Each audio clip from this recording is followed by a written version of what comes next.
don't know how it got started. I don't know how it ended. I don't know how the fun and the fear blended. But I do understand that if you have an observer and you have what's being observed, and you also have the process of the observer observing the observed, then who the fuck is talking about it? That's a new observer. So then you got to start back over again. You got an observer observing the observed, but you have an observer that's observing this observer who's observing the observed. Okay? And if you start talking about that observer, then you're a new observer observing this observer who is processing his observation or her observation of this other observer who is processing his or her observation of the observed, and on and on and on and on. That is the easiest way to explain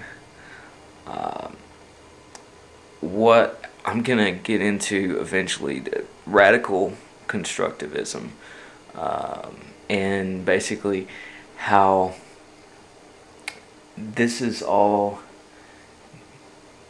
an interaction between the inner and the outer, the above, below. I mean, you always hear these old occult axioms of as above, so below. But who's looking? They have to be in the equation. You can't have a set and describe that set without describing yourself. You can't have an experience and step outside of that. What I'm getting at is there's no such thing as objectivity. There's no, it doesn't exist anywhere, at any time, in any place.